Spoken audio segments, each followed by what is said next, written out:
Illustrator CS6 এ আমরা এখন document manage সম্পর্কে আইডিয়া নিব কিভাবে ডকুমেন্ট ম্যানেজ করা সম্ভব। আমরা ফাইল থেকে নিউ ডিফল্ট অবস্থায় লেটার এবং এখানে doc1 বা ডকুমেন্ট 1 নামে নতুন একটি ডকুমেন্ট তৈরি করলাম।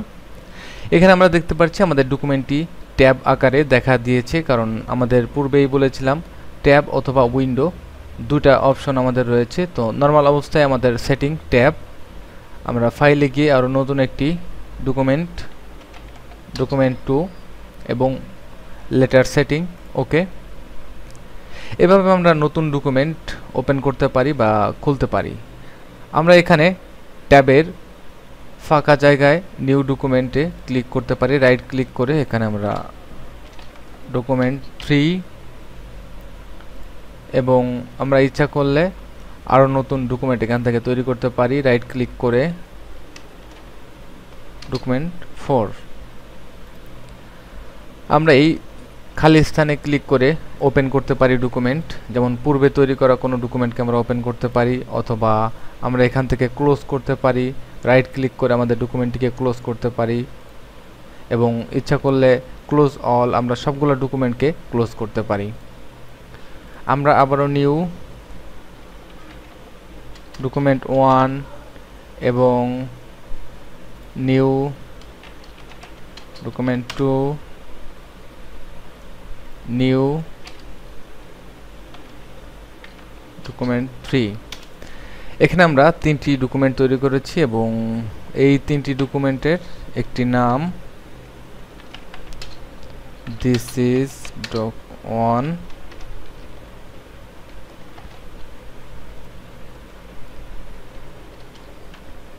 এখানে আমরা পেস্ট করে নাম পরিবর্তন করব এবং ডকুমেন্ট 2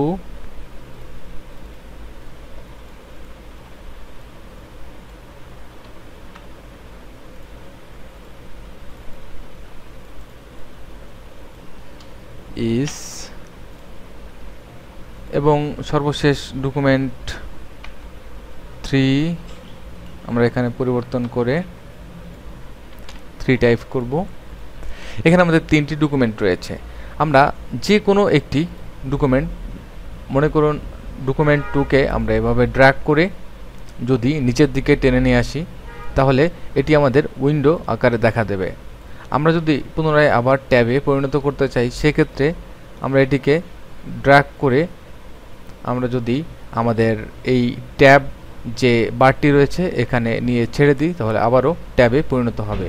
আমরা যদি ডকুমেন্ট 2 এবং ডকুমেন্ট 3কে আমরা একটি ট্যাবের ভিতরে আবদ্ধ করতে চাই সেক্ষেত্রে ডকুমেন্ট 3 বা 2 একটি আরেকটির উপর যদি আমরা এভাবে ড্র্যাগ করি তাহলে দেখতে পাচ্ছি যে এ দুটি একটি ট্যাবে পরিণত হয়েছে এবং এ দুটি একটি ট্যাবের উপরে একটি উইন্ডো রয়েছে।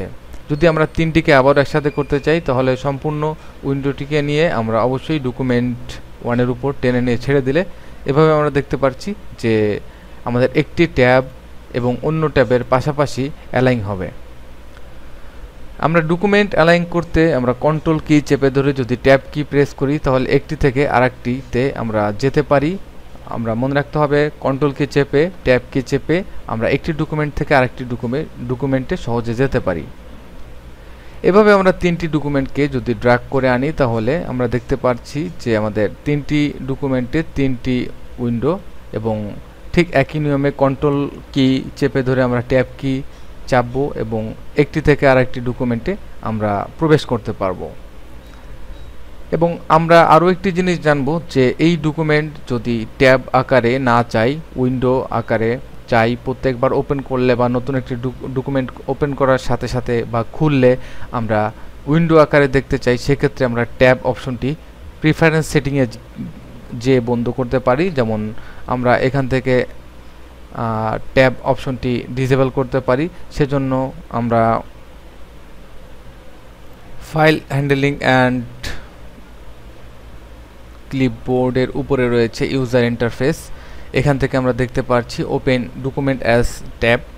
আমরা এটিকে যদি বন্ধ করে দিই তাহলে যে কোনো নতুন ডকুমেন্ট যদি আমরা ওপেন করি তাহলে দেখতে পারবো যে সেটি আমাদের নতুন একটি উইন্ডো আকার এখানে দেখা দেবে।